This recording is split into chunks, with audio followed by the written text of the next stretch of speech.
नमस्कार। World news में आज की सबसे बड़ी खबर, हिंदुस्तान ने छोड़ा इजराइल का साथ। इजराइल दुनिया में अलग थलग पड़ता जा रहा है। अब तक यूएन में इजराइल के खिलाफ आने वाले प्रस्तावों पर वोटिंग का हिंदुस्तान बहिष्कार कर जाता था, लेकिन अब वो भी इजराइल के खिलाफ वोट डाल रहा है। तो आखिर कैसे घिरता जा रहा है इजराइल? सबसे पहले इसी बड़ी खबर पर आज हम करेंगे बात, लेकिन एक नजर उन खबरों पर जिन पर आगे होगी बात। पाकिस्तान सरकार के हिंदुस्तान पर बड़े आरोप, हमारे आंतरिक मामलों में कर रहा है हस्तक्षेप। अमेरिकी चुनाव को लेकर हैरिस की ट्रंप को चुनौती, अपना मेडिकल रिकॉर्ड सार्वजनिक करे ट्रंप। और चलते चलते बात ऐसी जमीन की जिस पर कब्जा नहीं करना चाहता कोई देश। अब विस्तार से बात आज की बड़ी खबर की। इजराइल के प्रधानमंत्री बेंजामिन नेतन्याहू के सिर पर युद्ध चढ़ा हुआ है। वो जंग के मैदान का दायरा लगातार बढ़ाते जा रहे हैं। शुरुआत गजा पर हमले के साथ हुई, फिर इराक, लेबनान, यमन को भी लड़ाई के दायरे में ले लिया। सीरिया पर भी इजराइल ने हमले किए, तो अब ईरान को भी निशाने पर लेने की धमकी दे रहा है। लेबनान में तो संयुक्त राष्ट्र की तरफ से तैनात शांति सैनिक भी इजराइल के निशाने पर है। इजराइल के हमले में 5 पीसकीपर्स घायल हो चुके हैं और इसे लेकर यूएन भी इजराइल पर भड़का हुआ है। अब तक हिंदुस्तान इजराइल के खिलाफ यूएन में वोट देने से बचने की कोशिश कर रहा था, लेकिन अब हिंदुस्तान भी इजराइल के खिलाफ आने को मजबूर हो गया है। यूएन में हिंदुस्तान ने कहा कि हम पीस कीपिंग मिशन में सैनिकों के जरिए योगदान देने वाले एक अहम देश है। पीस कीपर्स की सुरक्षा सबसे अहम है। यूएनएससी के प्रस्तावों के तहत इसे सुनिश्चित किया जाना चाहिए। हिंदुस्तान ने कहा कि एक प्रमुख सैन्य योगदानकर्ता देश के रूप में भारत 34 देशों के उस साझा बयान का समर्थन करता है जिसमें सैनिकों की सुरक्षा की बात कही गई है। शांति सैनिकों की सुरक्षा सर्वोपरि है और इसे मौजूदा यूएनएससी प्रस्तावों के अनुसार सुनिश्चित किया जाना चाहिए। अमेरिका के रक्षा मंत्री लॉयड ऑस्टिन ने भी इजराइल के रक्षा मंत्री योव गैलेंट से इस मुद्दे पर बात कर जल्दी ही कोई समाधान निकालने की मांग की है। इस बीच इजराइल के लेबनान में हो रहे हमले थमते नहीं दिख रहे। इजराइल ने लेबनान के 2 कस्बों पर हमले किए। इनमें एक बारजा बेरूत से 32 किलोमीटर दूर है, जहां ज्यादातर सुन्नी आबादी वाले लोग रहते हैं। इजराइल के हमले में यहां 4 लोगों की जान चली गई। हिजबुल्लाह शियाओं का संगठन है। इसके चलते लेबनान जंग में इजराइल ने अब तक शिया इलाकों को निशाना बनाया था। अमेरिकी मीडिया हाउस CNN के मुताबिक सुन्नी कस्बे पर हमला पहली बार हुआ है। वहीं उत्तरी लेबनान के मायसरा में भी इजरायली हमले में 9 लोगों की मौत हुई। दूसरी तरफ इजराइल ने दावा किया है कि हिजबुल्लाह ने इजराइल को निशाना बनाते हुए 24 घंटे में 300 मिसाइलें दागी हैं। इस बीच खबर यह भी आ रही है कि इजराइल का इरादा अब लेबनान के बड़े हिस्से पर कब्जे का है। इजरायली सेना ने दक्षिणी लेबनान के 22 और गांवों के निवासियों को अवाली नदी के उत्तर की तरफ जाने के लिए कह दिया है और यह भी कहा है कि भविष्य में भी यहां लौट कर नहीं आना है।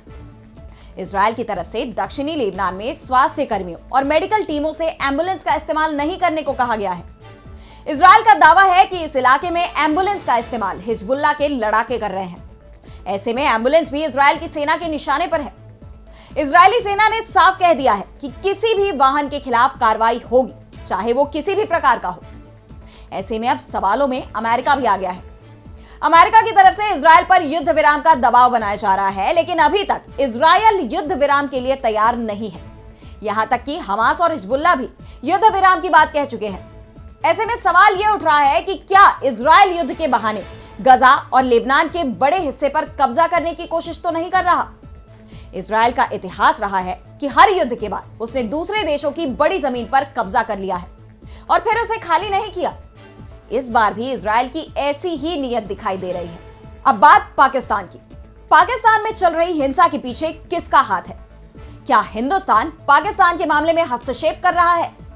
दरअसल पाकिस्तान के प्लानिंग मिनिस्टर एहसान इकबाल ने शंघाई सहयोग संगठन SCO के शिखर सम्मेलन को लेकर हिंदुस्तान पर बड़े सवाल खड़े किए हैं। उन्होंने नाम लिए बिना यहां तक कह दिया कि पाकिस्तान के भीतर हो रहे PTI के विरोध प्रदर्शनों के लिए पड़ोसी देश जिम्मेदार है। इशारा सीधे सीधे हिंदुस्तान की तरफ था। इकबाल ने भारत का नाम लिए बिना आरोप लगाया कि पाकिस्तान का एक हमसाया मुल्क यानी पड़ोसी देश SCO सम्मेलन को बाधित करने की कोशिश कर रहा है। इमरान खान की पार्टी PTI के विरोध प्रदर्शन का उद्देश्य दुनिया के सामने पाकिस्तान की गलत इमेज पेश करना है, जिससे देश की अच्छी उपलब्धियों को छिपाने की साजिश की जा रही है और इस विरोध प्रदर्शन के पीछे हमारे पड़ोसी मुल्क का हाथ है। पाकिस्तान के प्लानिंग मिनिस्टर इकबाल ने कराची में हुए हालिया धमाकों को भी पीटीआई के विरोध प्रदर्शन के साथ जोड़ा है और कहा कि ये घटनाएं पाकिस्तान के महत्वपूर्ण हितों को कमजोर करने की कोशिशों का एक हिस्सा है। ये एक सोची समझी साजिश है। इकबाल ने पीटीआई पर आरोप लगाते हुए कहा कि 2014 में इसी पार्टी के विरोध प्रदर्शनों के कारण चीनी राष्ट्रपति की पाकिस्तान यात्रा में देरी हुई थी।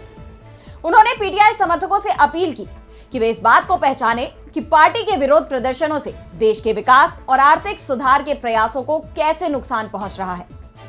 उन्होंने पार्टी पर देश की प्रगति में रुकावट डालने का आरोप लगाया। अब बात अमेरिकी चुनाव की। डेमोक्रेटिक पार्टी ने पहले जो बाइडेन को राष्ट्रपति पद के लिए उम्मीदवार घोषित किया था, लेकिन बाइडेन के स्वास्थ्य परेशानियों को उनके प्रतिद्वंदी डोनाल्ड ट्रंप ने अपने निशाने पर ले लिया। कहा कि बाइडेन बूढ़े हो गए हैं, वो अमेरिका के हित की रक्षा नहीं कर पाएंगे। इस दौरान कुछ ऐसी घटनाएं भी हो गई जिससे बाइडेन मुश्किल में घिर गए और बाद में उन्हें चुनाव मैदान छोड़ना पड़ गया। डेमोक्रेटिक पार्टी की तरफ से फिर उपराष्ट्रपति कमला हैरिस को राष्ट्रपति चुनाव में उतार दिया गया और अब जो दांव ट्रंप ने बाइडेन के खिलाफ चला था, उसी से कमला हैरिस ने डोनाल्ड ट्रंप पर हमला कर दिया है। कमला हैरिस ने अमेरिकी राष्ट्रपति चुनाव से 23 दिन पहले अपना मेडिकल रिकॉर्ड जारी कर दिया है। इसमें उन्हें पूरी तरह से फिट घोषित किया गया है। इसके साथ ही उन्होंने रिपब्लिकन पार्टी के कैंडिडेट डोनाल्ड ट्रंप से भी मांग की कि वे अपने हेल्थ रिकॉर्ड सार्वजनिक करें।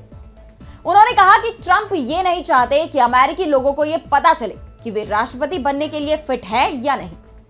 कमला हैरिस के डॉक्टर जोशुआ सिमोन्स ने बताया कि कमला हैरिस के परिवार में कोलोन कैंसर की हिस्ट्री रही है।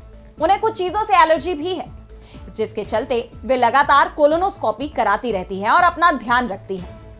कमला के मेडिकल रिकॉर्ड जारी होते ही उनकी टीम ने एक्स पर लिखा था, अब आपकी बारी डोनाल्ड ट्रंप। इसके साथ ही कमला ने एक रैली में ट्रंप की मेंटल हेल्थ पर भी सवाल उठा दिए। कमला ने कहा कि ट्रंप कभी कभी खो जाते हैं। साफ है कि जो दांव ट्रंप ने जो बाइडेन के खिलाफ चला था, अब वो दांव उनके ऊपर ही भारी पड़ता दिख रहा है, क्योंकि ट्रंप बाइडेन से सिर्फ 3 साल छोटे हैं, जबकि कमला हैरिस ट्रंप से 20 साल छोटी है। अब चलते चलते बात दुनिया के अनोखे देश की, जहां कोई भी बन सकता है पीएम। वैसे तो जमीन के लिए दुनिया के कई हिस्सों में लड़ाई चलती रहती है। सबसे बड़ी लड़ाई इस वक्त फिलिस्तीन और इजराइल के बीच चल रही है, जिसमें हजारों लोग मारे जा चुके हैं।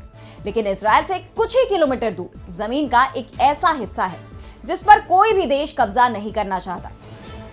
दरअसल हम बात कर रहे हैं बिर ताविल नामक क्षेत्र की, जो कि इजिप्ट और सूडान की सीमा के बीच में बसा हुआ है। इस रेगिस्तानी क्षेत्र पर ना तो सूडान अपना दावा करता है और ना ही इजिप्ट। पिछले 60 सालों में ये क्षेत्र अंतरराष्ट्रीय नेताओं के लिए एक चुनौती बना हुआ है।